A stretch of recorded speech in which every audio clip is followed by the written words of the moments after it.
Kaixo, ongi etorria, orain multiplo komunetako txikiena eta zatitzaile komunetako handiena nola kalkulatzen den ikusiko dugu. Baina horretik, ulertu behar dugu zer esan nahi duten horiek, bitz horiek, MKT eta ZK txik. Orduan, MKT, multiplo komunetako txikiena, zer esan nahi du? Multiploak behar ditugu, bai laure multiploak eta seire multiploak, komun bat aurkitu behar dugu, baina denetan txikiena. Orduan, teknika edo algoritmo hau jarraitu horretik goazen ikustea buruz edo nola kalkulatu daiteken.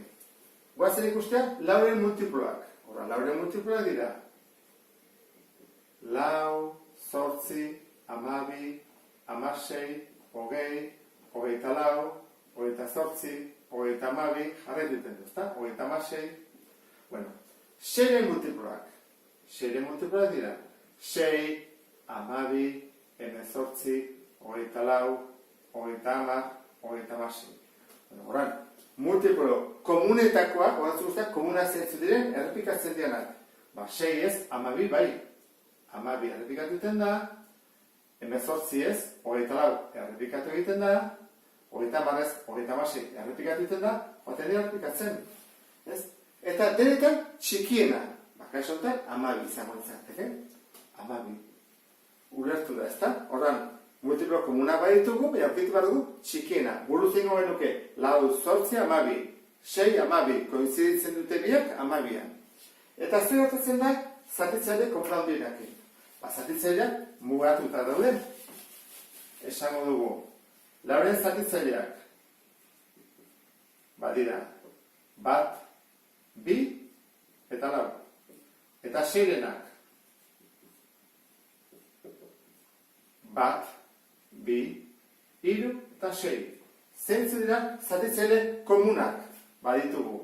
Bat, bi, eta ez dugu gehiago. Orduan, zer da zatitzaile komun handiena? Bi, kasu honetan. Zatitzailearen ideia hau da. Orduan, jarraitu behar dugu, prozedura bat, erresago egiteko, zenbakiak handiak direnean, ez gara besteak hau jarraitzea oso luzea izan daiteke, luzegia. Badakizuek, kalkuladoran badagoela prozedura bat, ematen diozu tekla bat zuri eta ateratzen du eta kalkulatzen du berehala. Hori bideoan ikusi dezakezu. Baina goaz ikustea nola kalkulatu daiteken, beste erantara. Goaz ikustea zatitzaile komun handiena. Orduan, zatitzaile komunetako handiena da, biderkagai komunak aurkitu behar ditugu eta berretzaile txikiena. Zer egin behar dugu hortarako? Deskomposatu. Orduan, prozedura da, deskomposatu. Hartzen dugu bederatzian, hartzen dugu amabian, eta hartzen dugu amabostan. Orduan, faktorketa egin behar da lehenengo. Orduan, azten gara, iru. Behatzi zati iru, iru. Zati iru, bat. Orduan, hau da, iru, berbi. Badugu bat. Amabia. Amabien goa nuke, bikin, 6, 6 zati bi berriro, iru, eta irukin imako nuke, bat. Eta atako litzea nuke, bi berbi, bi derriru. Hau da, bigarren deskomposaketa. Eta irugarren amabost da, ingoan nuke, bikin ezin denez irukin, bat gehi bost 6 delako, atatzezegu bost, zati bost, bat. Horra, hau izango izateke, iru, bider bost. Horra, hau inondoren, kalkulatu diteke multiplo komun txikiena eta zatitzaile komun handiena. Gogoratu zaitezte, truko bezala, zatitzaile komun handiena iten du txikiena. Eta multiplo komunetako txikienak iten du handiena, bertzaile handiena, kontrako egin da. Horran, gaitezen. Multiplo komunetako txikiena. Behar ditugu, biderkagai guztiak eta bertzaile handienarekin. Horran, denak aurkitu behar ditugu. Hemen zer dago? Guazen guztia, zer biderkagai daude? Hemen iru. Hemen bi eta iru. Eta hemen iru eta bost. Denak jarri behar ditugu. Orduan, jarri behar dugu bia, jarri behar dugu irua, baina ben bakarrik. Irua denetan dago, baina ben aukeratu behar dugu. Eta bosta.